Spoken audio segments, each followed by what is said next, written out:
Shalom, people. This is Brother Laos coming at you with another video. And today, I want to talk about the short video that I made concerning the United States Space Force emblem there, their logo. The Air Force has always been engaged in things dealing with the I guess you would consider to be outer space, extraterrestrial. If you know anything about the NASA program, it said NASA, but it started out military. They kind of tried to separate it into its own entity, but you will find that within a lot of those moon landings and space launches and satellite launches, that the United States Air Force was one of the main branches of service. They used their expertise in it. And so when you look at the situation with the creation of the United States Space Force, it's just a progression of, you know, the United States United States Air Force basically carving out a even further niche where, instead of being concerned with foreign air forces and different things like that, they can now move up to the higher level of going up into the 30,000-40,000 and above. Let's be concerned with anything above that, basically into the third heavens, that they would be concerned with primarily, and wouldn't have anything to do with this second heaven, which is the atmosphere above us going all the way up. And so we know that truth is stranger than fiction.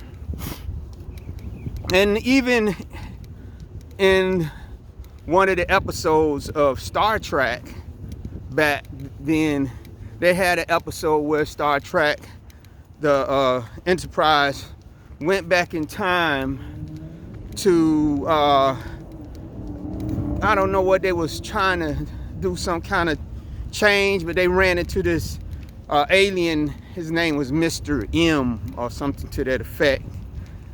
But they landed where they came out at. They came out around this Air Force base back then in the and I can't think of the episode. If I think of it, I'll put a link to it. But you can always see that probably some of the technologies and things that they were displaying on Star Trek back then were in use or were being thought of by the United States Air Force. Uniforms, different things like that, because we were in the height of the space race for the United States to beat the Soviet Union and all others to the moon. And so this fuels curiosity of the public during that time, and also the big defense budget. Now, you think the defense budgets are big now. They actually went down, but they were very big back then. That's why we know that America is Babylon, because the Bible said that they shall worship the God of forces.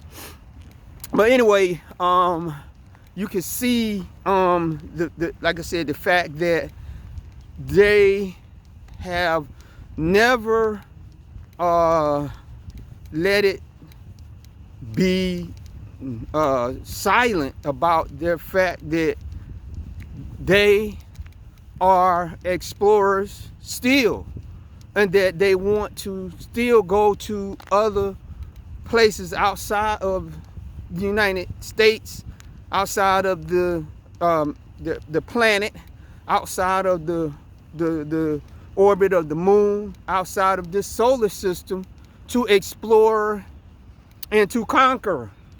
And so that in our psyche, in our memory, all of us that watch Star Trek and then we pass that on to our children, that now it is innate in people that, oh, just as back then, hey, that's fun this, right? Because what you have been finding is that after so many different administrations had failed to get the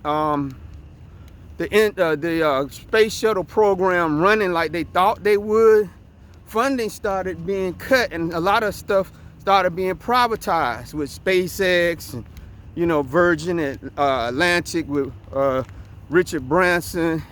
But even they came to find this is a little bit too expensive for us. We need to start doing joint partnerships with these foreign governments and put our expertise together, but also that we can't maintain this thing 24/7 like a military can. So that's get the different countries to have a dedicated space force where they're not dealing with nothing but what of our fact that we want to get some Elysiums up here in the sky where we can travel to in case the ecological systems in this the planet spiral out of control. And not only is these things going to be commercially feasible, but they shall also be jointly tied into the military where it will be protected. They will be protected by the United States military. So what better than to create a space force, basically like you have military contractors here on the ground. They'll have military contractors up in space, basically the colonial Marines, right? But in this case, it's going to be the Air Force, the Space Force, because actually, if you want to join the United States Space Force, you can come from other services and switch over. They have their own uniform, rank, everything. It's still kind of structured toward the Air Force, kind of, but don't be surprised that later on that they will create a branch of the United States Marines that will be called the Colonial Space Marines. That will be their own attachment. They've already put it into our psyche with these movies and these different things. They put it into our psyches with Star Trek. They put it into our psyches with all these movies between the Twilight Zone in the late 50s on up to what we are now. That is in our psyche. And now that we have this situation with these whatever they are, balloons or whatever. And you remember I made a video some maybe a year, 2 years ago, when I was talking about the monoliths, these different things that were showing up in the sky, these obelisks and different things that were showing up. And I was talking about how the elite, these are the signs that they release toward each other to know what things are going on, and also that maybe some of them could be the Most High Yah letting his angelic force manifest. I'm not saying that it is not, but I think it's more so dealing with either the appearance of lying wonders of the enemy, or some experiments that these fallen angels technology have given to mankind here that they are displaying, and they're just not telling people. And I think that could be the situation with some of these crafts that they had said. Now we remember, or at least I remember back in the 70s, when they had this UFO thing, we know now that the B-1, all these invisible planes, at least invisible to radar, these experiments were being carried out in the 1970s, and they was using the cover of UFOs to cover the flights and different things that they were doing in order to keep, you know, prying eyes away. Now, I'm pretty sure the Soviets knew something was going on, but it's no doubt also that some of those things probably could have been actually manifestations of fallen angels and different things that was coming out, because we know that the 1970s was a very satanic time. A lot of people was getting into witchcraft, tarot cards, mood rings, and all these things. And these things in of themselves open up portals. See, the thing about them saying that, you know, there is a alien presence manifesting itself. This is not nothing new. And this is one reason why when Israel was getting ready to go into the promised land, into Canaan, Yah was telling them, look, you need to kill all these peoples off and destroy their idols and everything, because these people, the Canaanites that were in the land, were so heavy into the occult, were so heavy into this sacrifice and worshiping, that they was getting manifestations of spirits. They would get manifestations of fallen angels. How do you think the Nephilim came back? How do you think Goliath them came back? 6 fingers and 6 toes. And the Anakims. How do you think that they came about? It's because these people were engaging in this stuff so much, and these fallen spirits, these fallen angels came back and manifested themselves. I was doing a study, I think a week or so ago, and I was talking about one of the cities that was in Canaan was called Astaroth. They named it, was a city called Astaroth. Why do you think it was called Astaroth? And how do you think they was able to make these statues of these hideous looking creatures? Because these were demons that had manifested themselves to them so that they could carve these things and worship them, right? And so that Most High said, no, you got to tear these people altar down, stomp them down. Why do you think he got so mad at Achan? When Achan took the wedge of gold, it wasn't just the wedge of gold that Achan took. It was a little Babylonian idol made out of gold. He said he coveted it. And because of this, they could not stand against the city of Ai. And Yah said, you got to get rid of this accursed thing, because these people were so we look at this high manifestation of occulticness, witchcraft in our society today. Not saying it hadn't been there, but it's like we are living, to me, in the 1970s on hyperdrive, because we had some of the same thing, which goes to show that these things are cyclical, meaning that there's going to be periods where you're going to see, because there's nothing new under the sun. Well, like in the 1970s, we had a lot of people interested in occultic. You had the feminist movement in the 1970s was really getting revved up, and you find that the feminist movement is on hyperdrive right now, right? And you find also this thing of the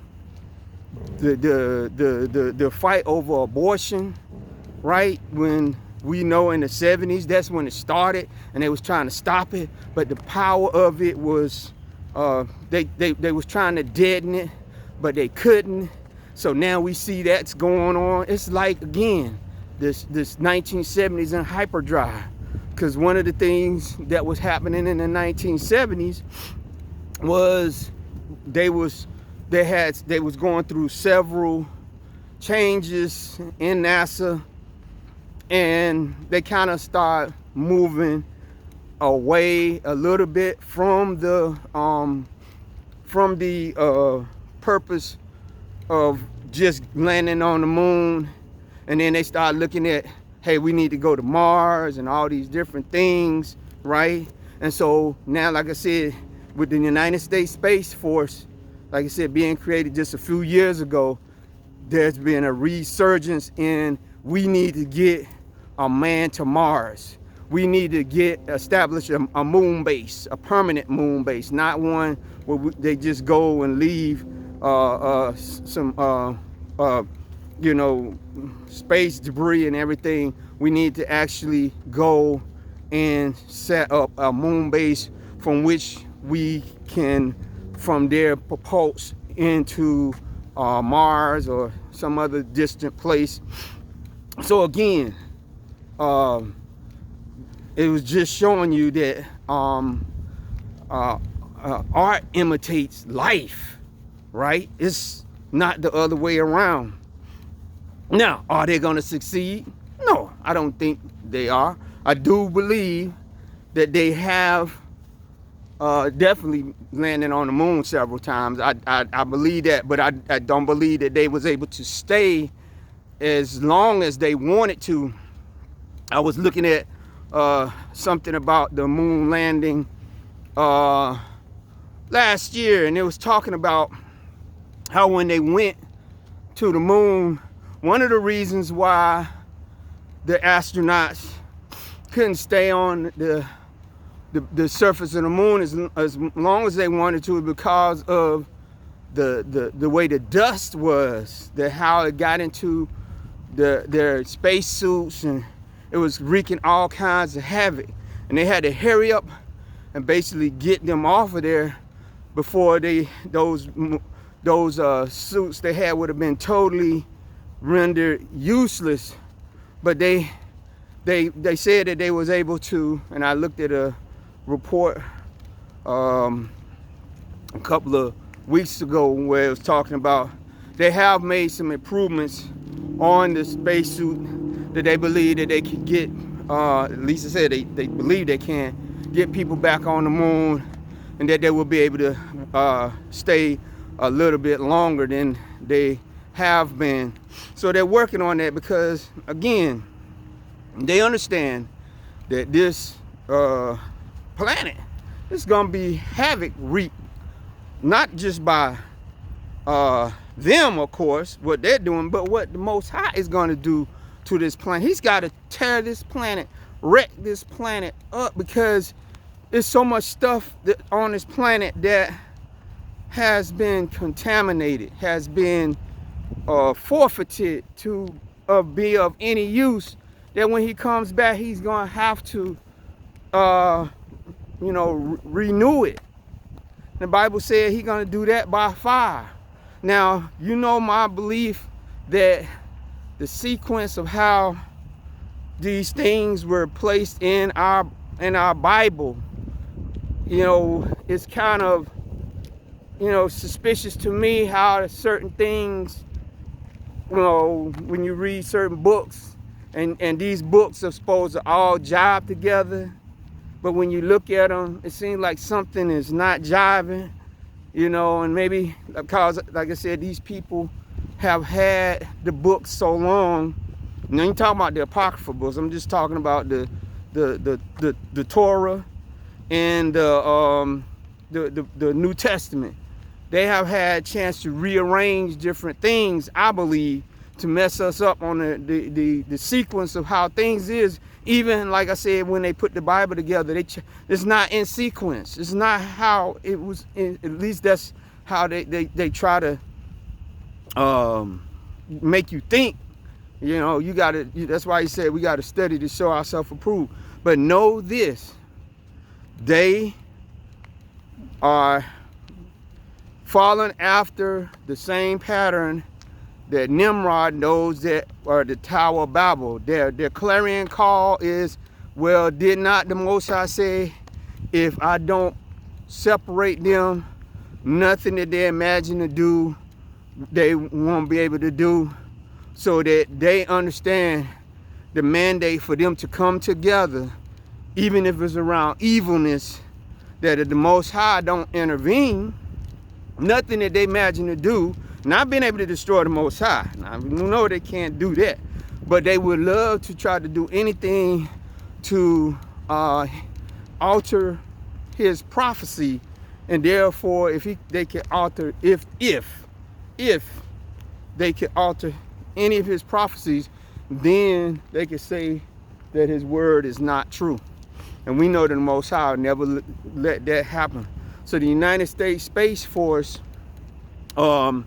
is there because there's a scripture that says, though thou make thy nest in the stars, I'm going to bring you back down. The United States Space Force is made so that they could get out beyond the moon and to Mars, and maybe to be able to, if they could plant 1 or 2 people, if they could even get 1 or 2 people to traverse toward Mars, right? And to somehow get to Mars, even if they got to Mars and died, you say, because they ran out of supplies, but they could just step foot on Mars, and they could say, well, that scripture, the Most High said, pulling us back down, he didn't do it because we was able to travel to another planet. So his word must not be true. People then would say, well, we can, right? The Most High is not to be mocked. He's not going to allow that to happen. And that's why he let them get to the moon a couple of times. But I think it's budgetary more than anything. The amount of money that it took for them to land those men on the moon missions, along with the Vietnam War going on at the same time, this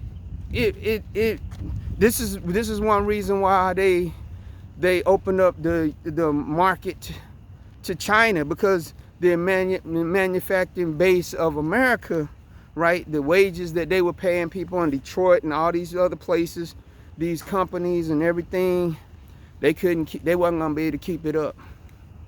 They wasn't gonna be able to keep it up.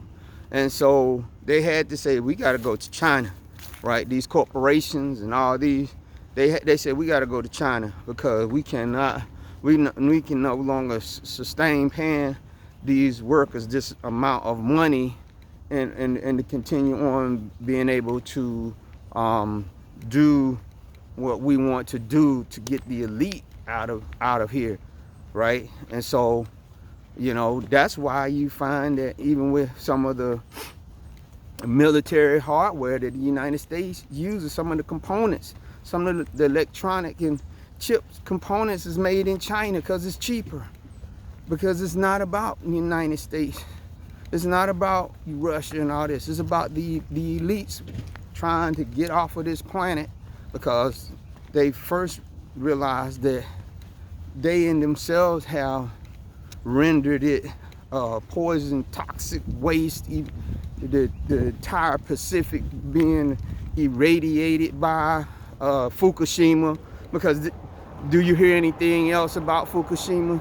Do you hear anything about all the radioactive water that was released and the deformities and, you know, the fact that you don't see, and I don't, you know, I'm not going to sit here and lie to you, you know, before I, you know, Most High, you know, enlighten me to think about shellfish and different things. I used to love me some Alaskan crab legs, but have you noticed that you don't see that many of them anymore? Why do you think? Because this in that Pacific realm, and they said for the most part that because the radioactive water is going to stick close to the bottom, it's going to fall to the bottom where the crabs and crustaceans are. Why do you think that most of those Alaskan crabs have died? They have molted. They have, you know, been vaporized. So they understand they got to get away from this planet. And the United States Space Force is going to be there for them. What's his name? On Alien, not Alien, but The one with, I think it's Predator or Alien, one of those movies. And they Wayland, whatever his name is, he came and he said he wanted to go to the progenitors of mankind. So I need more life or whatever. Why? Because they know that the Most High coming back, and he's coming back with his reward in his hand, his son, our King and our Redeemer, Yahshua, who's the only way you can get to the Father is through him. He's coming back to reign and rule, and so they want to get up out of here, and also they want to leave a force here to try to take him out. Also, I think they have a two-part plan to get up off of this planet, and also to have a force ready for Yahshua and his angelic host when they come back. But it's all gonna be so laughable. The Bible said the Most High is gonna have them in derision. So that's just my thoughts on the United States Space Force. Like I said, some of you might have even family members that might be part of it or might be thinking about joining.